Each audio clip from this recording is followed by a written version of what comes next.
지난 시간에는 우리가 하나님께 속한 성도는 어떤 성도냐, 죄를 범하지 않는 성도, 또 혹시라도 모르고 지은 죄가 있다면 그 죄를 회개하는 성도, 그리고 마지막으로 예수 그리스도가 드러나는 삶, 즉 예수 열매를 맺는 성도라고 말씀을 드렸습니다. 이제 그 내용에 이어서 오늘은 예수님을 안다고 말할 때에 우리가 지키는 계명이 구체적으로 무엇인지에 대해서 함께 살펴보고요. 또 이 계명을 그대로 지키고 순종하는 사람과 그렇지 않은 사람은 현재 상태가 어떤지 이렇게 함께 살펴보고자 합니다. 그래서 오늘 이 시간에는 그리스도인입니까? 라는 제목으로 우리가 정말 어떤 삶을 살아야 되는지에 대해서 두 가지로 함께 살펴보겠습니다. 사도 요한은 예수님을 안다고 말할 때에 지켜야 하는 계명이 무엇인지 우리에게 밝혀줍니다. 바로 이웃 사랑이다 라고 이야기를 하고 있습니다. 사도 요한은 7절에서 이웃 사랑이 옛 계명이라는 사실을 강조하고 있는데요. 이렇게 강조하는 이유가 있습니다.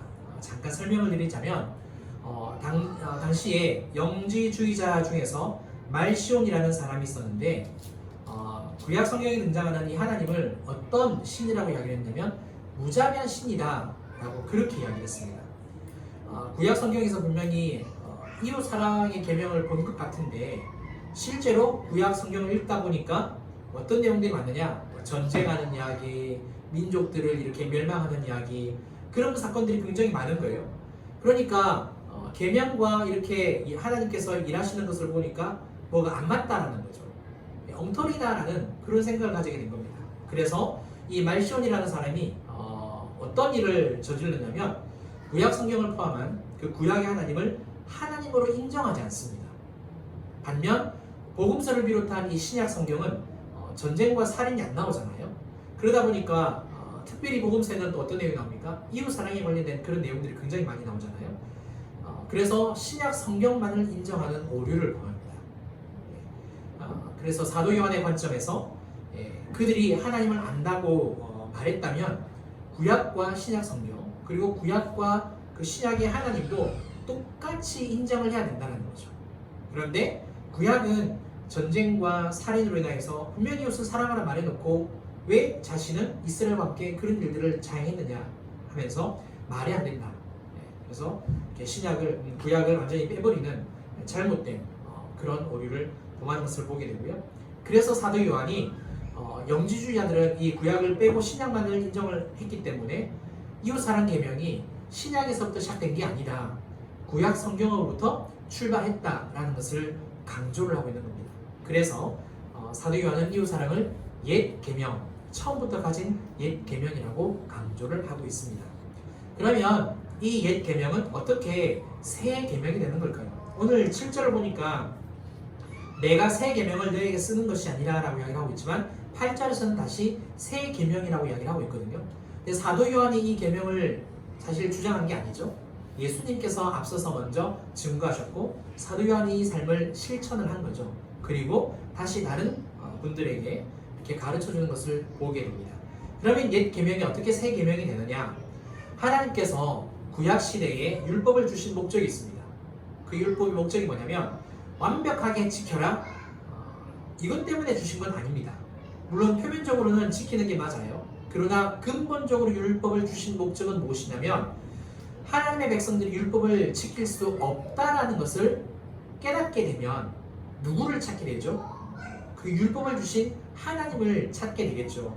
하나님이 그걸 원하셨던 겁니다. 하나님께로 더 가까이 나오기를 원했던 그 하나님을 이스라엘 백성들이 정말 만나야 되는데 그거에 대해서 실패를 하게 된 거죠. 그래서 이웃 사랑의 계명을 가지고 한번 더 예를 든다면 이런 내용이 될 것 같아요. 레위기 19장 17절부터 18절의 말씀인데요. 너는 내 형제를 마음으로 미워하지 말며 내 이웃을 반드시 견책하라. 그러면 내가 그에 대하여 죄를 담당하지 아니하리라. 원수를 갚지 말며 동포를 원망하지 말며 내 이웃 사랑하기를 내 자신과 같이 사랑하라. 나는 여호와이니라. 간단히 말해서 나에게 나쁜 일을 한 사람이 있다 할지라도 그 사람에 대해서 앙심을 품지 말고요. 또 오히려 사랑이라, 복수하지 말아라 라는 이런 말씀이지 않습니까? 근데 한번 이 말씀을 생각해 보셨으면 좋겠습니다. 이 말씀은 우리의 생각이나 우리의 마음으로, 우리의 의지로 사실 실천하기가 어렵습니다. 거의 불가능할 정도죠. 누군가가 우리를 퍽 때렸는데 아무 이유 없이 앙심을 품지 말라 그랬으니까 소리도 지르지 말고 왜 때리셨어요? 이렇게 말할 수는 없잖아요, 그죠? 우리도 불같이 화를 내겠죠. 그런데 예수님의 십자가에서 하나님을 반역한 인간에게 자신의 사랑을 나타내시면서 율법을 완성하셨지 않습니까? 그러니까 이웃 사랑이 가능하다는 것을 보여준 겁니다. 그러니까 구약 시대 때는 아직 예수님이 오시지 않으셨기 때문에 율법을 완성해 주지 않으셨기 때문에 구약 사람들은 그게 힘들었던 거예요. 지킬 수 없는 계명이라는 것을 깨달았어야 했는데 못 깨달았던 거죠. 오히려 지킬 수 있다라고 이를 아득바득 이렇게 물어가면서 지키려고 노력을 했던 겁니다. 그런데 실제로는 지킬 수 없다는 거죠. 자, 정리를 하자면 구약시대에 주신 말씀은 사람의 힘으로는 완전하게 순종하기가 불가능했는데 예수님을 통해서 가능하게 되어졌다는 겁니다. 그래서 새 계명이라는 거예요. 사람의 힘으로는 불가능하지만 예수님을 통해서는 이게 가능하다. 그래서 새로운 계명이다 라고 우리에게 가르쳐 주는 겁니다. 자, 오늘 본문에서 사도 요한은 이웃사랑의 새 계명이 참된 것, 즉 진리라고 말을 하고 있습니다. 우리는 예수님만이 진리라고 알고 있는데 사도 요한은 이웃 사랑하는 것도 진리다, 새 계명도 진리다라고 이야기를 하고 있습니다. 그럼 어떻게 이 새 계명이 진리가 될 수 있을까를 잠깐 살펴볼게요. 8절 말씀을 한번 보시겠습니까? 다시 내가 너에게 새 계명을 쓰노니 그에게와 너에게도 참된 것이라. 이는 어둠이 지나가고 참 빛이 벌써 비침이니라. 여기서 어둠은 죄 때문에 하나님과 멀어진 상태를 말합니다. 참 빛은 그러면 반대되는 개념이겠죠. 그리스도를 말해요. 우리가 예수를 믿지 않았을 때는 어둠 가운데 행하는 사람들이었고요. 또 우리 안에 어둠이 있었습니다. 그런데 예수님께서 우리에게 빛을 비춰주심으로 어떤 일이 벌어졌습니까? 빛 가운데 나가는 삶이 되어졌고 빛 가운데 삶을 사는 사람이 된 거죠. 이때 우리에게 두 가지의 변화가 일어납니다. 첫 번째는 어떤 변화냐? 우리가 그리스도인이 되면서 우리의 눈이 열리게 돼요. 어떤 눈이 열리느냐? 우리를 구원하신 분이 하나님이다라는 사실을 깨닫게 되고요. 또 세상이 어떻다는 것을 알게 되고요. 또 우리가 우리 자신이 그리고 이웃이 어떤 존재인지에 대해서도 알게 된다는 거죠. 그러니까 간단하게 말해서 세상을 바라보는 관점이 완전히 변화된 거죠. 어둠에서 빛으로. 두 번째로 우리에게 바뀐 것은 뭐냐면 그리스도인이 되면서 우리의 삶의 영역이 변화되었다는 겁니다. 예수님 믿기 전에는 사도 바울이 그런 이야기를 해요. 흑암의 권세에 있었다라고. 그러나 우리가 어디로 옮겨졌다라고 이야기합니까? 사랑의 아들의 나라로 옮겨졌다라고 이야기하는 겁니다. 그러니까 이전에는 죄의 종이었습니다. 죄에 굴복할 수밖에 없었어요. 그런데 예수님으로 말미암아 이제는 죄에 굴복하는 게 아니라 하나님께 구속된 거고요. 의의 종이 된 거고요. 의의 병기가 된 겁니다. 더 이상 죄의 종노릇을 하지 않는 사람으로 변화된 거죠. 천국의 시민권자가 된 겁니다. 어둠의 나라에서 빛의 나라로 출생신고를 하게 된 거죠. 그죠? 이렇게 우리의 눈이 열려지게 된 거고요. 또 우리의 삶의 영역이 바뀌어지는 이 두 가지, 이 변화가 우리에게 일어났습니다. 이 두 가지 변화와 함께 자신의 힘으로 되지 않던 이웃 사랑을 이제는 우리가 예수님을 통해서 할 수 있게 된 거죠. 예수님을 믿기 전에는 나에게 해를 입히고요. 또 나를 이렇게 힘들게 하는 그 사람을 참 우리도 맞받아치고 또 비난하고 증오하고 미워했지 않습니까? 가족들 안에서도 그런 일들이 비일비재하잖아요. 제가 조금만 목소리가 올라가면 우리 애들이 왜 화를 내냐고 막 버럭 소리를 질러요. 미안하다고. 아빠는 화낸 게 아닌데 아이들의 수준에서 그게 화낸 거라고 이렇게 이해를 하더라고요. 참 조심스러운 것 같아요. 근데 아무튼 예수님을 통해서 보니까 그 사람만큼 우리가 변화되고 보니까 이제 그 사람을 보니까 그 사람만큼 불쌍한 사람이 없다는 것을 깨닫게 되는 거고요. 그래서 용서해주고 사랑해줄 수 있게 되는 겁니다. 그제서야 예수님과 예수님의 말씀, 이웃 사랑이 진리라는 것을 우리가 깨닫게 된다는 거죠. 그 사랑의 원자탄으로 유명한 손영원 목사님의 이야기를 잠깐 하려고 합니다. 우리가 잘 알고 있는 내용이긴 하지만 자신의 아들 둘을 죽인 그 사람이 있지 않습니까? 우리로 말하면 진짜 진짜 때려잡아 죽여도 그렇죠. 분이 안 풀릴 그런 사람이죠. 그런데 그런 사람을 자신의 양아들로 삼아 주셨습니다. 당시 송량원 목사님이 이 살인한 사람을 자신의 양아들로 삼겠다고 했을 때에 그의 따님인 그 손동희 권사님이 하고 이런 이야기를 했대요. 어떤 이야기냐면 제가 그대로 한번 인용을 해보겠습니다. 아버지는 왜 그렇게 별나게 믿어야 되나요? 그 사람이 이제 내 오빠가 된다는 말입니까? 나는 도무지 용납할 수 없어요. 이런 이야기를 했대요. 그러자 손양원 목사님이 울면서 또 이런 말씀으로 대답을 했대요. 내가 일제강점기 5년간이나 가족을 고생시켜가면서 감옥 생활을 견딘 것도 우상 숭배하지 말라는 주님의 계명을 어기지 않으려고 한 일이었다. 동희야, 제1계명, 제2계명이 하나님의 명령이라면 원수를 사랑하라는 말씀도 똑같은 하나님의 명령인데 어느 것은 순종하면서 어느 것은 순종하지 않는다면 그보다 더 큰 모순이 어디 있겠느냐, 이런 이야기를 하는 거예요. 그리고 하시면서 하는 말씀이 원수를 사랑하는 말씀에 순종하지 않으면 과거 5년 동안 감옥 생활한 것이 모두 다 헛수고요, 너희를 고생시킨 것도 헛고생이 되는 것이니 나는 여기서 넘어질 수가 없구나, 이런 이야기를 하는 거예요. 그러니까 지금까지 말씀을 진짜 잘 지켜왔는데, 순종해 왔는데 지금 이 순간에 원수를 사랑하라는 이 말씀을 지키지 못하면 이전까지 지켰던 그 모든 게 다 헛수고라는 거죠. 그러니까 손양원 목사님의 어떤 신앙이 굉장히 대단한 거죠. 그렇죠. 우리는 별개로 생각할 수도 있는데 그분은 그걸 다 이어서 이렇게 생각을 하고 있다는 겁니다.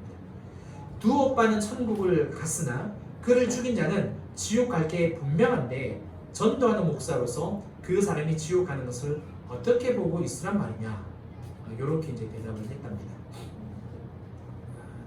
그리고 난 다음에 또 다시 이제 가족들이 다 고생을 했다라는 이야기를 제가 이렇게 들은 적이 있습니다. 그리고 더 놀라운 사실은 가족이 또 뿔뿔이 흩어지는 그런 일들도 있었대요. 나중에는 이제 모이긴 했는데 아무튼 굉장히 고생을 많이 하셨다는 것을 제가 이렇게 들어본 적이 있습니다. 저는 여기에서 손양원 목사님보다 사실 더 마음이 가는 사람이 있습니다. 손동희 권사님입니다. 딸이요, 딸. 자, 왜 그러느냐? 손양원 목사님은 목사님이에요. 그렇잖아요. 목사님은 하나님의 부름을 받고 절대 순종하는 목사님입니다. 우리 손동희 권사님도 간증하는 것을 들어보니까 아버지에 대해서 어떻게 말할 수 있느냐, 그러니까 하나님의 말씀에 철두철미하게 정말 철저하게 순종하는 분이었다. 딱 그렇게 대본에 딱 이야기를 하시더라고요. 다른 거 다 제쳐두고 오로지 하나님의 말씀에 순종했던 분이 나의 아버지다, 그런 이야기를 하셨어요.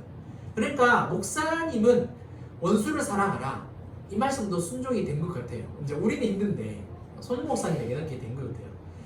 자식 둘을 천국에 보내고 살인자를 양아들로 삼는 것은 사실 목사도 못하는 일인데 참 쉽지 않은 일이죠. 그런데 여기에서요,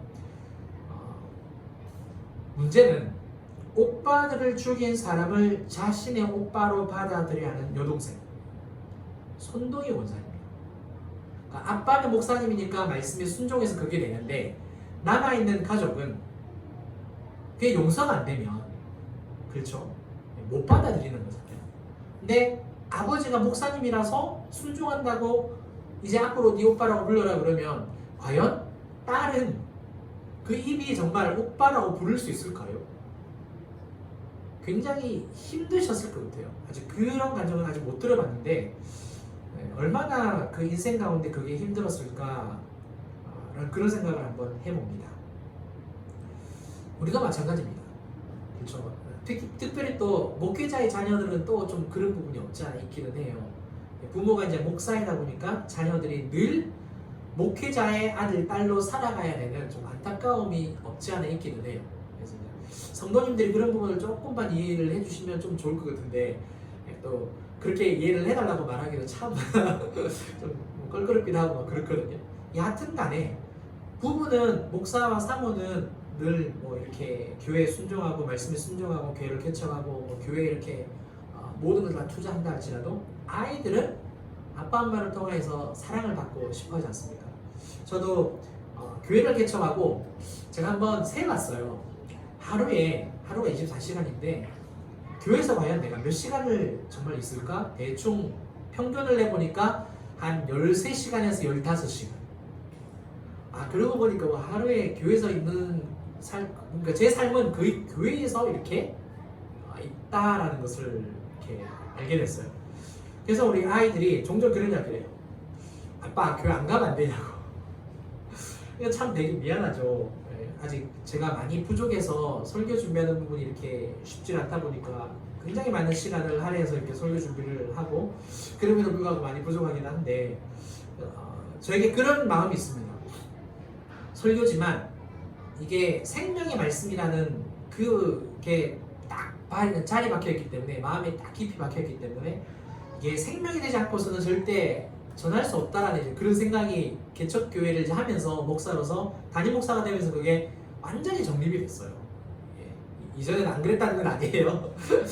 지금은 훨씬 더 강해졌어요. 그러니까 안전한 선한 설교 생각 이게 정말 생명의 꼴이 되어야 된다는 그런 생각을 굉장히 많이 가지다 보니까 교회에서 설교가 되든 안 되든 그냥 앉아서 책 보고 성경 보고 인터넷 찾아보고 하는 그런 시간들을 가져옵니다. 근데 아무튼 자녀들에게 있어서는 이제 그런 부분이 굉장히 아쉽겠다라는 생각을 해보는데 손양호 목사님 이걸 제가 준비를 하면서 손동희 권사님은 참 힘들었겠다라는 생각을 제가 해봤습니다. 아마 여러분들도 마찬가지인 것 같아요. 지금은 이제 엄마, 아빠, 부모님이시잖아요, 그죠? 할머니도 되시고 하시는데 그래도 그 이전에 누군가의 자녀가 되지 않겠습니까? 그런 일들이 있었을 때 이해 못하는 일들로 인하여서 마음이 힘들었지 않았을까 그런 부분이 있습니다. 또 다른 이야기가 제가 한 가지만 더 해드리겠습니다. 이번에는 이제 선한목자교회 유기소 목사님이 북경 코스타에 가서 이렇게 경험했던 일입니다. 유기소 목사님이 이제 그 북경 코스타에 가서 메시지를 전했는데 어떤 메시지였냐면 육신의 아버지를 미워했던 죄를 회개하고 또 용서하면서 아버지께 사랑한다라고 찾아가서 고백을 해라. 그런 메시지를 정했대요. 자, 이 설교를 끝내놓고 난 다음에 한 자매가 찾아왔답니다. 찾아와서 이 자매가 다짜고짜 따지듯이 막 물었대요. 아버지가 어릴 때 엄마를 내쫓았대요. 그리고 딴 여자를 엄마로 맞이를 했답니다. 그러니까 새엄마가 이제 생기게 된 거죠. 그래서 그 새엄마 밑에서 자랐는데 이 일로 인해서 그 기존에 처음에 있던 엄마가 충격을 받고 돌아가셨대요. 그리고 이제 같이 살게 되잖아요. 근데 같이 사는데 그게 과연 편하겠습니까? 그러니까 지옥과 같은 삶이었죠, 그죠? 그래서 고등학교를 졸업하자마자 바로 객지 생활을 집을 나갔답니다. 그래서 그 옛날에 이 유기성 목사님을 만났을 때는 북경 대학원에 있는 그곳에서 이제 박사 과정을 밟고 있는 중이었는데 그러다가 코스타를 참석을 한 거래요. 그런데 그날 메시지가 아버지를 미워한 죄를 회개하고 용서하면서 사랑한다고 말하니까 얼마나 기가 찼겠습니까? 그래서 그렇게 물어본 거죠. 아버지가 나한테 잘못했다라고 오히려 용서를 구해야 되는 거 아니냐 그렇게 막 물었다는 거예요. 그때 하나님께서 이 유기수 목사님에게 이 자매에 대한 지식을 이렇게 열어주셨대요. 이런 말을 목사님 하셨답니다. 자, 그대로 한번 읽어볼게요. 하나님께서 앞으로 자매에게 결혼할 짝을 주실 모양입니다. 사랑할 사람을 주실 모양입니다. 그러나 자매님은 그 형제와 사랑할 준비가 안 되어 있습니다. 사랑하는 사람에 대한 깊은 배신감 때문에 그 남자를 끊임없이 의심하고 그래서 두 사람은 불행하게 살 수밖에 없는 그런 마음을 가지고 있어요. 비록 아버지가 잘못했지만 그로부터 받은 상처와 쓴뿌리는 다시 사랑하는 사람에게 가게 됩니다. 하나님은 자매가 아버지 때문에 맺게 된 그 쓴뿌리를 고쳐주기 원하십니다. 그래서 아버지와 맺은 그 원한 관계, 마음의 쓴뿌리와 상처를 십자가로 해결하라고 하시는 겁니다. 이해가 되시죠? 결혼할 사람이 이제 곧 생길 텐데 본인 안에 아버지에 대한 그 상처, 남자에 대한 그 상처와 쓴뿌리가 있으면 결혼을 하였을 때에 그 모든 상처받은 것들을 남편에게 다 쏟아낸다는 거죠. 실제로 그런 이야기를 저도 굉장히 많이 들었습니다. 제가 사랑하는 한 그 지인도 아내 되시는 분이 애기였을 때부터 아버지를 이렇게 여의셨대요. 그래서 결혼을 하면서 이 남편 되시는 분한테 뭘 한 가지 요구를 했냐면 다른 건 다 필요 없다고 이 소원 한 가지만 좀 들어달라고 그랬대요. 결혼을 하는데 그게 뭐냐면 당신도 알듯이 아버지가 어렸을 때 돌아갔으니까 아버지에 대한 어떤 그 사랑이 나에게 하나도 없다고. 그러니까 남편이지만 정말 아버지처럼 좀 이렇게 사랑을 좀 해달라는 그런 부탁을 했더래요. 네. 그런데도 사람은 육신의 몸을 입고 있는 데다가 어떻습니까? 우리가 성령 안에서 다 고침을 받지 않으면 예수를 믿어도 다 고침을 받는 건 아니거든요. 이제 성화되어지는 삶을 살아가는 거죠. 그렇기 때문에 남편에게 있어서도 어려운 부분이 없지 않아 있죠, 그죠? 그래서 뭐 어떻게 할 수 없이 많이 싸웠대요. 네, 자신 안에도 상처가 있으니까 부모님으로 받은 상처가 있으니까.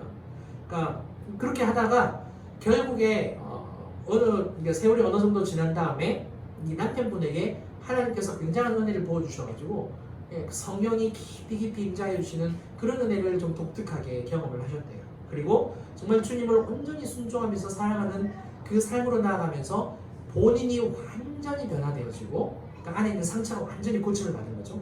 그리고 난 다음에 이제 아내를 향하여서 계속해서 그 사랑을 기도를 통하여서 성령을 통하여서 보내주고 부어주니까 어느 날에 아내로부터 그 사랑하는 마음이 그 영이 자기에게 흘러 들어오는 것을 알게 되었다는 거예요. 그 다음부터는 그 관계가 굉장히 사랑의 관계로 그리고 부부가 그렇게 사랑으로 가득하게 되어지니까 자녀들에게 그 사랑이 흘러가는 굉장히 이렇게 아름다운 가정이 된 것을 제가 지금도 가까이서 보고 있습니다. 서울에 사시는데 그런 가정이 있더라고요. 자, 사랑하는 성도 여러분, 하나님께서 우리를 예수 그리스도를 통하여서 구원하신 이유는요, 남은 인생을 사랑만 하면서 살라는 거예요. 사랑만 하면서. 우리 한국 교회는 지금까지 믿음과 순종에 대해서 굉장히 강조를 많이 했고요. 사랑에 대해서는 잘 이야기를 하지 않았습니다. 아마도 제 생각으로는 그런 것 같아요. 믿으라 그러면 쉽잖아요. 그렇죠? 순종해라 그러면은 뭐 되든 안 되든 늘 해왔던 것입니다. 근데 사랑해라 그러면 굉장히 부담스럽거든요. 우리에게 사랑이라 그러면 제일 먼저 떠오르는 말씀이 원수를 사랑해라. 그렇잖아요, 그죠? 쉽지는 않지 않습니까? 자, 그럼에도 불구하고 우리는 사랑해야 하고요.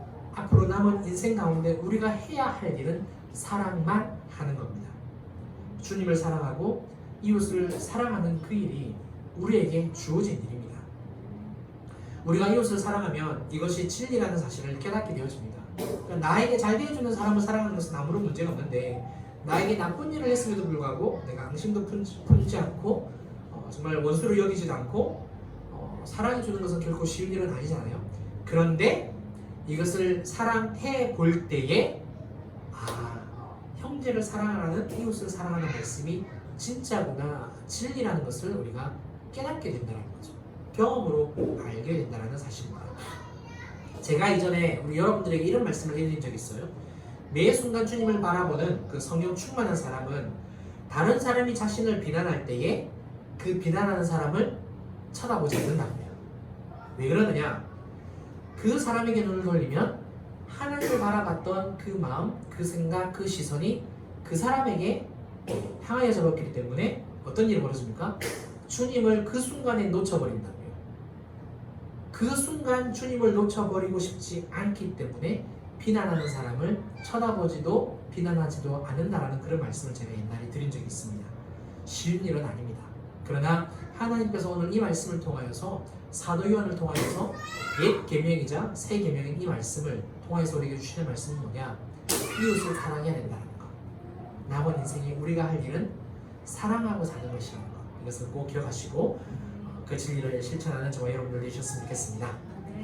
이제 당시에 영지주의자들이 가장 많이 즐겨 썼던 말들이 세 가지라고 제가 지난 시간에 말씀을 드렸잖아요. 첫 번째는 내가 그를 안다. 두 번째는 그 안에 거한다. 그리고 세 번째는 빛 가운데 거한다 라는 말씀이었습니다. 오늘 본문은 이제 빛 가운데 거한다라는 이 내용에 대해서 이야기를 하고 있습니다. 빛은 8절을 설명하면서 제가 예수 그리스도다라고 이야기를 했고요.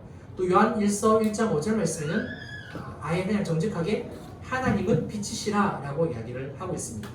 따라서 빛 가운데 거한다라는 이 말씀은 하나님 안에 또는 예수님 안에 거한다라는 뜻입니다. 9절 말씀을 한번 볼까요? 빛 가운데 있다면서 그 형제를 미워하는 자는 지금까지 어둠에 있는 자요. 11절 방금 보겠습니다. 그의 형제를 미워하는 자는 어둠에 있고 또 어둠에 행하며 갈 곳을 알지 못하나니 이는 그 어둠이 그의 눈을 멀게 하였습니다. 사도 요한은 하나님 안에 거한다고 말하면서 형제를 미워하면 그 사람은 거듭난 그리스도인이 아니다 라고 우리에게 이야기하고 있습니다. 하나님과 전혀 관계없는 사람이다 라고 아예 그냥 딱 대놓고 이야기를 하고 있는 거예요.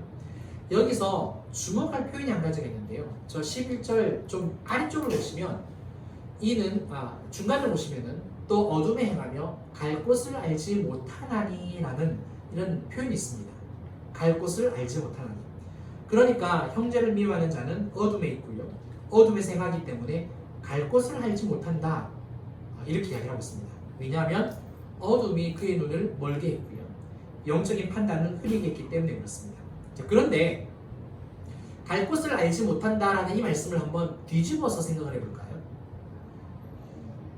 빛 가운데 거하는 사람, 하나님 가운데 거하는 사람은 자신이 갈 곳을 안다라는 말이겠죠. 그렇죠? 다시 말해서 그리스도로 인하여서 우리가 두 가지의 변화가 일어났다고 이야기했습니다. 눈이 열리게 되어졌고요. 우리의 삶의 영역이 땅에서 하늘로 바뀌게 된 거예요. 그렇게 되어지면 우리도 갈 곳이 어딘지를 알고 있다라는 말씀이 되는 겁니다. 다시 말해서 그리스도인으로서 삶의 방향이 무엇인지 그리고 어떤 삶을 살아야 하는지 우리가 알 수 있다는 거죠. 하나님 안에 거하는 사람의 그 삶의 방향은 그러면 무엇일까요? 바로 빛의 열매를 맺는 겁니다. 우리가 지난 시간에 그분을 안다, 그분 안에 거한다 라고 할 때에 예수님을 포도나무에 비유했지 않습니까? 괜찮아요. 그럼에도 불구하고 아이들 사랑해가지고 그죠? 자, 포도나무이신 예수님 안에 거한다고 했을 때 포도 열매를 맺어야 된다고 말씀을 드렸어요. 곧 예수 열매였습니다. 그죠? 자, 빛 가운데 거한다라고 말한다면 어떤 열매를 맺어야겠습니까? 당연히 빛의 열매겠죠. 성경에 빛의 열매가 나와요. 그러니까 우리의 삶의 방향은 열매를 맺어야 되는 삶인데 빛의 열매를 맺어야 한다라고 우리에게 가르쳐주고 있습니다. 그러면 빛의 열매가 뭐냐? 에베소서 5장 8절부터 10절인데요. 제가 읽어드릴게요. 너희가 전에는 어둠이더니 이제는 주 안에서 빛이라. 빛의 자녀들처럼 행하라. 빛의 열매는 모든 착함과 의로움과 진실함에 있느니라. 주를 기쁘시게 할 것이 무엇인가 시험하여 보라.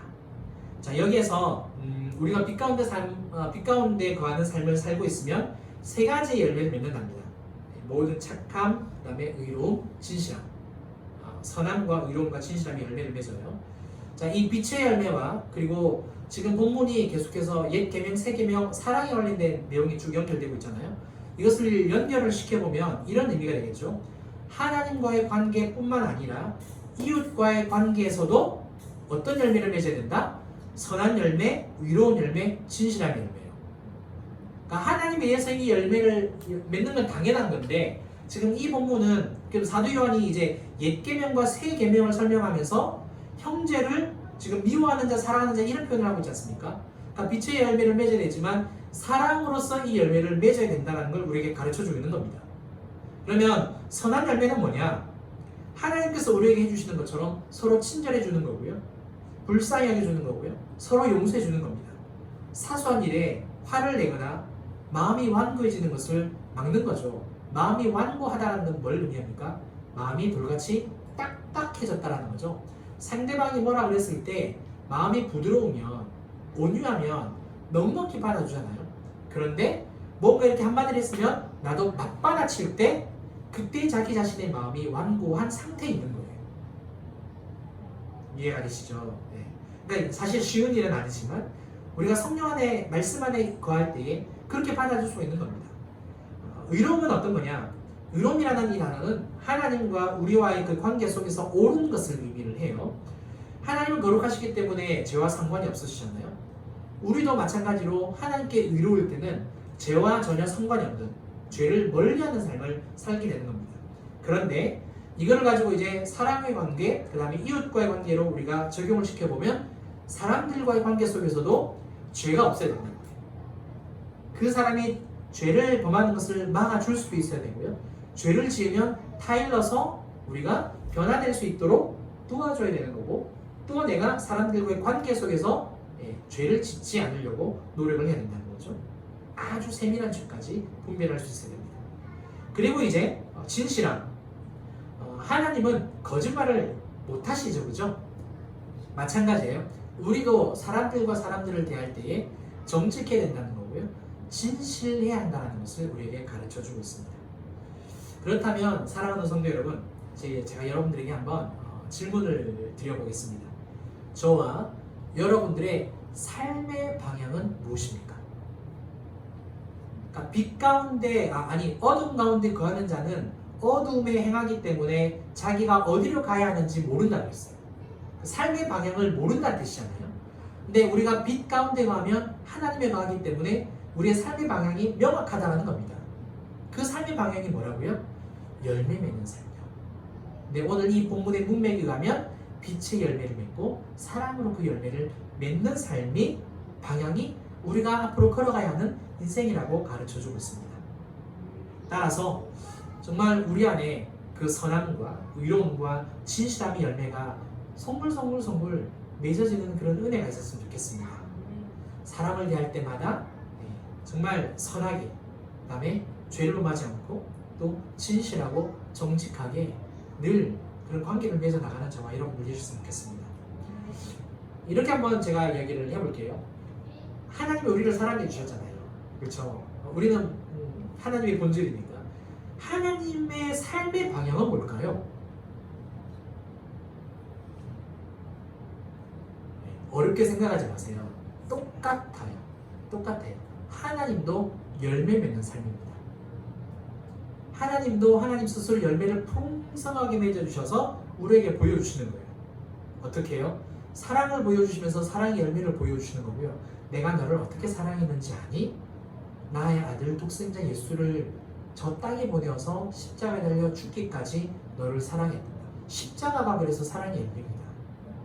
근데 십자가로 죄에서 죽은 것만 열매가 아니라 부활하셨잖아요. 부활도 그래서 우리가 이제는 죄에 대해서 죽고 의에 대해서, 말씀에 대해서, 하나님에 대해서 살아날 수 있는 삶을 허락해 주신 거 아니에요?